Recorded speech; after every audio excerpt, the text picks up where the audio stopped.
Right, well, as you can see, I've already pulled the material away from this these two images, and I'll just show you. All you're basically doing, you're getting this tool, which is basically a pick. It looks a bit like a dentist tool, and you basically just get it underneath the edge of it. Once you pull it up, all the work that the cutter's done stays left behind. So you're just pulling away excess material basically. As I said to you, the cutter's done all the work, so you basically haven't got to do anything else apart from just pull out the material. And as you can see there, you're left with the image, which is basically in reverse. If I turn it around, it's on a backing paper. That is the image that we're actually now going to press onto the t-shirt. Right, so here we are at the heat press. All I've done here is just lay the garment on. They do come a little bit wrinkled, or they're not quite laying flat, and they've also got moisture in them as well. So all I'm going to do here is just give it a quick 5-second blast and lift up, and that gives us a nice flat prepared surface for us to put our transfer on. Well, we find it easier to lay the actual garment down on a flat worktop, like a table for example, rather than doing it on the heat press. And we'll lay the transfer on just by eye and have a look. Now again, what you're looking for, we normally keep between the collar and the top of the item probably a hand print down. For this is an extra large t-shirt, so it's normally a hand print down, and that's normally the top of the image. And we're also looking for an equal spacing between the sleeve on either side, and as you can see there, it's a bit bigger that side, so all we're doing basically is just relocating till it looks like it's in the centre, lay it down. So we've got our hand spacing at the top there virtually, and we've got 4 fingers either side. So that now, in our eyes, would be in an ideal position for this to be pressed on. To maintain the position, all we would do then would just flip that over, flip the base over, and carry it over to the heat press. Once we're back over to the heat press, unfold the garment. You know it's in the right place. Just push it up so that the collar doesn't sit under the actual hot plate. There you go, I'm happy with that. And all we'll do then, we'll lay a protective cover over the top just to protect the garment. Pull the arm down.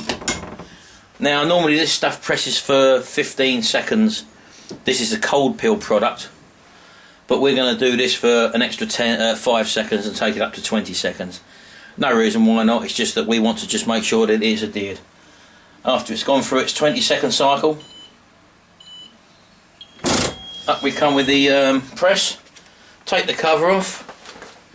Now again, this is a cold peel product. Some of these are actually hot peel, where you would peel this off straight away, but for this situation you let it cool off for a bit. Now what you can do is what we normally do actually. We take this away now, and you might have seen in our other videos where we've got our big patio glass windows. Now we just lay the garment face up to that, and that cools it down in no time basically. It saves you standing here and waving it about basically. So there we go. So what I'm going to do now is just peel that off.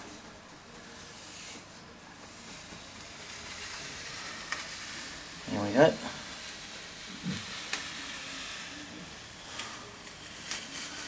And there you can see we've got one lovely printed t-shirt already sold. We've not had to hold stock. That has been sold, and that will go into a bag and be sent off. Don't know if you can see, if I can get closer there, you can actually see the actual quality of the actual print is actually fantastic. No dodgy lines or anything. You can see the actual image is actually very, very crisp and clear. Very, very simple to do. The vinyl you buy, you don't have to have any special printing inks for this sort of image because it's only one colour, you see. So all you're doing basically is cutting out some vinyl, and you're then applying that directly onto a garment. And the design which you choose, I choose niches. This microlight niche here is a niche that I found, and this is a product we sell into that niche. Microlighting has an army of followers, and we could also do baseball caps, we could do mouse mats, we could do all sorts of things, all available to the microlight niche. So once you've learnt the skills of niche hunting, it's not all about trying to sell them information products. You can create physical products like this and sell into niches. All you're doing is investing some money in some equipment, like buying the equipment, rather than having £1,000 or £2,000. You can even get this stuff second hand, sitting in the bank doing nothing, or earning a pittance in interest. You might as well make the money work for you by starting a little part-time business like this. And bearing in mind, you can waste a lot of money if you don't know what you're going into, so that is why it's probably advisable to follow someone who you know is doing it successfully. And that's what we're doing at the moment, and we're actually producing a course. So if you want to come along and learn exactly how to do this, by all means visit our website, look in my products menu, and you'll see some information there on local one-to-one workshops. That's not you sitting in a group of people with a load of people. You're here at my house for a day, learning exactly how this business is created, exactly what stuff to buy, exactly how to do it. You'll be given stuff to work on and to do yourself, and you'll also get an intensive course on how to find these little niches and how to exploit them. You may have noticed in my last video I'd done about my hat press which I'd found, or baseball cap press that I found in the loft, and I didn't have anywhere for it. Well, what we actually done, we've done a few test caps with the ones that you saw that I was actually going to sell with the press, and we visited our local little restaurant we go to in Woodall Spa, Little Dorrit's, and we actually said to them that we can do these as well. So they've ordered a batch of t-shirts of us for their staff, and we then got an inquiry that could we do some baseball caps as well for the cooking staff who actually work in the kitchens. So we've actually, without even advertising the fact that we do it, we've actually started earning money with this heat press. So now it is not going on eBay, and I did make room for it. As you can see, I've nestled it in between the Roland cutter there and also the mug press. We've just shifted things up a little bit, basically. So yes, that was a venture which I was going to sell. It's a brand new business which I've never even touched, and straight away we found custom and an outlet, for example. So there you go, just another little sideline business. You can go to restaurants or cafes or stuff like that, and we've got quite a few eateries in the little town and village where I live, basically. So we're going to be hopefully exploiting this mug press which has been sitting down doing nothing. And I think you can buy these for about £180 or something like that on eBay. So do investigate. This is another little business which I've now made room for. We've seen how profitable it is.